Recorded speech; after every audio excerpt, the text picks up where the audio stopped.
Hello friends, good morning. நான் உங்கள் யாமினி தமிழோடு இணைவோம். இன்றைக்கி யாமினி பிரபு விலாகில் வீட்டுக்கு தேவையான, அதாவது கிச்சனுக்கு தேவையான டிப்ஸ் தான் பார்க்க போகிறோம். வாங்க பார்க்கலாம். நிறைய கரப்பான்பூச்சி தொல்லை இருக்கும் கிச்சனில், இல்லாமல் எல்லா ரூம்லேயுமே இருக்கும். அதுக்கு நான் 1 இயராக வந்து பார்த்திங்கன்னா இந்த ஜெல் தான் யூஸ் பண்ணுறேன். நல்லா கண்ட்ரோல் ஆகிடுது.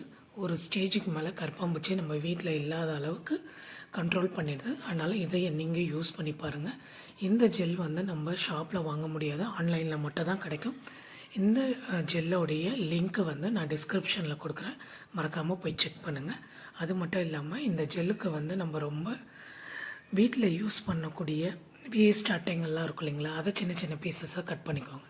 அதில் ஒரு ட்ராப் இந்த ஜெல்லை விட்டுட்டு நைட்டு தூங்க போகிறதுக்கு முன்னாடி எல்லா ஷெல்ஃப்லேயும் கார்னரில் வச்சுருங்க. சிலிண்டர் இருக்கிற இடத்துல வச்சுருங்க.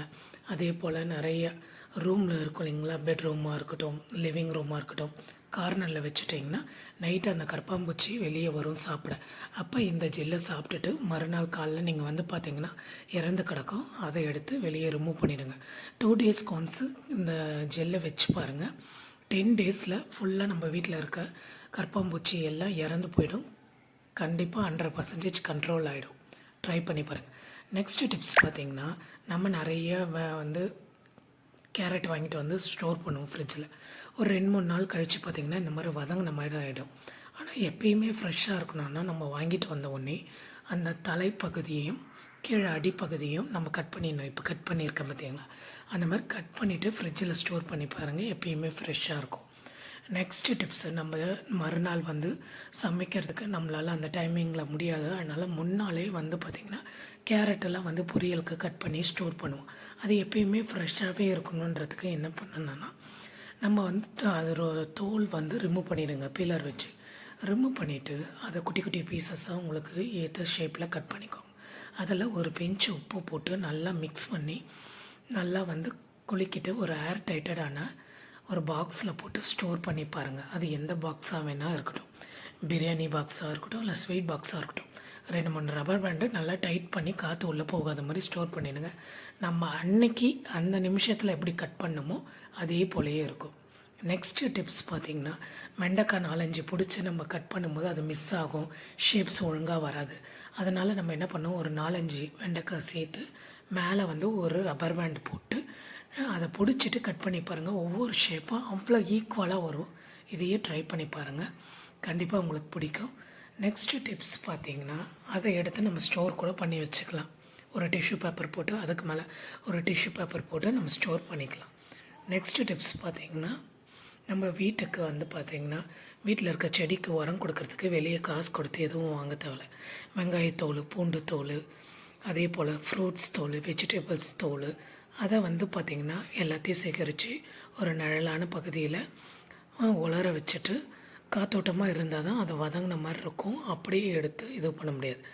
அதை வந்து இந்த மாதிரி ஒரு பேஸ்கெட்டில் போட்டுக்கோங்க. போட்டுக்கிட்டு அரிசி கழுவுற தண்ணி, பருப்பு கழுவுற தண்ணி, வெஜிடபிள்ஸ் கழுவுற தண்ணி, அது முழுகிற அளவுக்கு தண்ணி ஊற்றி 3 நாள் நான் ஸ்டோர் பண்ணி வச்சுருந்தது தான்.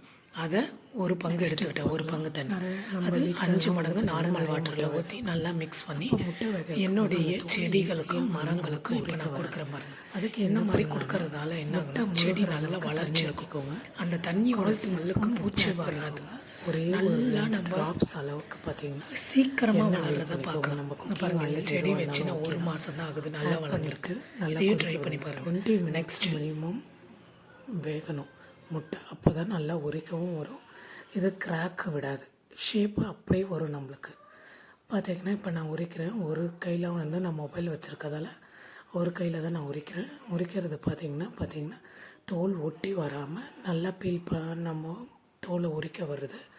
அந்த ஷேப் வந்து நம்ம முட்டையோட ஷேப்பு க்ளீனாக இருக்கும், விரிசல் விடாது. முட்டை வெளியில் முட்டை உடஞ்சி வராது. ஷேப் பார்த்திங்கன்னா இப்போ பார்த்திங்களா ஓவல் ஷேப்பில் அப்படியே இருக்கும். இது போல் நீங்கள் வீட்டில் ட்ரை பண்ணி பாருங்கள். நெக்ஸ்ட்டு டிப்பு என்னென்னு பார்த்திங்கன்னா, நம்ம வீட்டில் இந்த திராட்சைலாம் வாங்குவோம். அது வந்து பார்த்திங்கன்னா லைட்டாக நார்மல் வாட்டரில் வாஷ் பண்ணிங்கன்னா அதில் இருக்கக்கூடிய கெமிக்கல்ஸ்லாம் போகாது. அந்த ஃப்ரூட்ஸ் வந்து அப்படியே வரணுன்றதுக்காக நிறைய கெமிக்கல் ஆட் பண்ணுறாங்க. கல் உப்பு வந்து பார்த்திங்கன்னா ஒரு 1/4 டேபிள் ஸ்பூனும், மஞ்சத்தூள் ஒரு 1/4 டீஸ்பூனும் நம்ம எடுத்துக்கோங்க. இது நான் 1 கிலோ கிரேப்ஸ்க்கான அளவு சொல்கிறேன். போட்டு நல்லா 2-3 டைம் அந்த மஞ்சத்தூளில் வாஷ் பண்ணி ஊற்றிட்டு நார்மல் வாட்டர் ஊற்றி வாஷ் பண்ணிவிட்டு நம்ம வந்து பார்த்திங்கன்னா ஒரு டிஷ்யூ பேப்பர்லேயோ இல்லை ஒரு நியூஸ் பேப்பர்லேயோ இல்லை ஒரு பிளேட்லேயோ ஃபேன் காற்றுல ஆற வச்சுட்டு அதுக்கப்புறம் எடுத்து ஸ்டோர் பண்ணுங்கள். இல்லை இந்த மாதிரி குழந்தைங்களுக்கு ஸ்கூலுக்கு ஸ்நாக்ஸாக கொடுத்து அனுப்புங்க. ஹெல்த்தியாக இருப்பாங்க. இது போல் வீடியோ பார்க்க யாமினி பிரபு விலாகை லைக் பண்ணுங்கள், ஷேர் பண்ணுங்கள், சப்ஸ்கிரைப் பண்ணுங்கள். மறக்காமல் ஆல்ன்ற பட்டனை ப்ரெஸ் பண்ணிக்கோங்க.